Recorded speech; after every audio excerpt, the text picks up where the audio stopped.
If you choose to work in crime journalism, there is a big chance that at some point you will visit a prison. So now let's talk about what it really takes to build trust inside prison and to tell stories that are empowering rather than exploitive.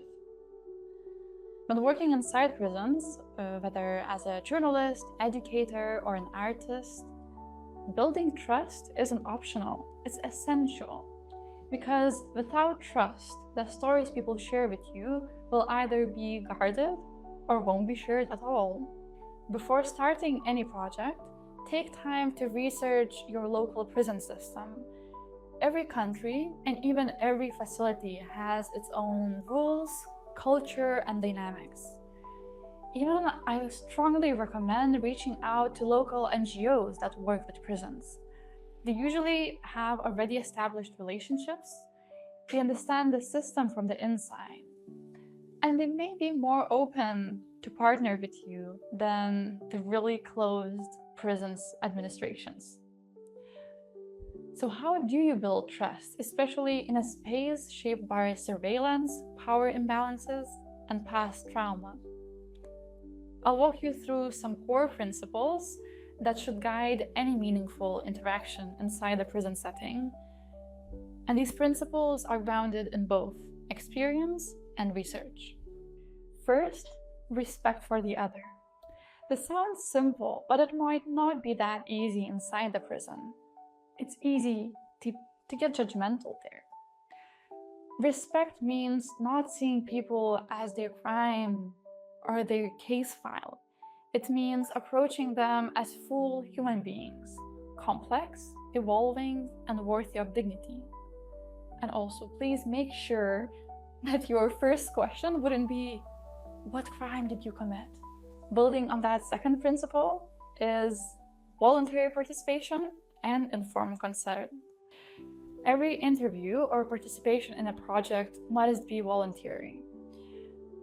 Some prison administrations might have a tendency to force incarcerated people to join activities or give interviews in a certain manner.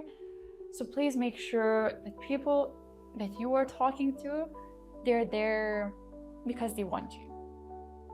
Informed consent also doesn't mean just saying yes. It means understanding what you are participating in, why, and how the information will be used, and for what purposes. So please make sure you inform about that. Third principle, use collaborative and participatory approaches. Avoid extractive storytelling, where you take someone's story and leave. Instead, bring them into the process. And feel free to be creative here. This helps to build rapport and trust. Ask what they want to say about themselves and how they want to be represented. But don't stop here. Instead of conducting a regular interview, get creative. Organize a storytelling or a creative writing workshop, or maybe create artistic collages together. When stories are co-created, trust grows, and so does the authenticity of the final piece. So in the end, that's a win-win situation. Fourth principle, be compassionate and open-minded. You don't have to agree with someone's past to empathize with their presence. Stay open. Be willing to sit with discomfort. And also, compassion doesn't mean justifying the harm that was done. It means understanding that the people are more than the crime they committed. Next is a value that gets often overlooked. It's your own integrity and legitimacy. People in prisons are extremely perceptive when it comes to authenticity and legitimacy. If you are unclear about why you are there, or if it feels like you are just there to collect a story, they will sense that and they will not like it. So be honest, be clear, and be accountable for the things that you tell them and for how these stories shaped and where it ends up. Also, never make a promise if you are not 100% sure that you can keep it. The sixth principle is reciprocity. Ask yourself, what are people getting from this exchange? Are you offering anything back? Whether that's connection, recognition, or simply being heard with respect. Think about how you can share the outcomes of your work with the people whose stories you are telling.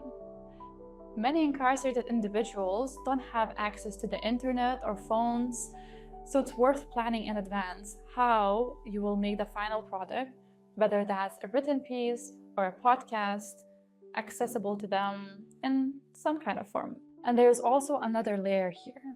When you enter a prison, you're entering a really close institution, one that often has a vested interest in their public image.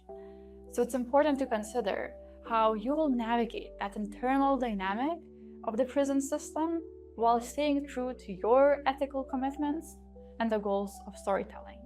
And finally, the last principle, self-reflection. You should always be reflecting on your own role. Why are you doing this work? What assumptions are you bringing in? And how does your presence affect the space? This kind of reflection isn't just good practice. It's what helps prevent unintentional harm. These principles are the foundation for building real rapport and for creating stories that respect rather than exploit the people who share them with you. Because if someone inside the prison shares their truth with you, that's a gift, and it should be treated with care.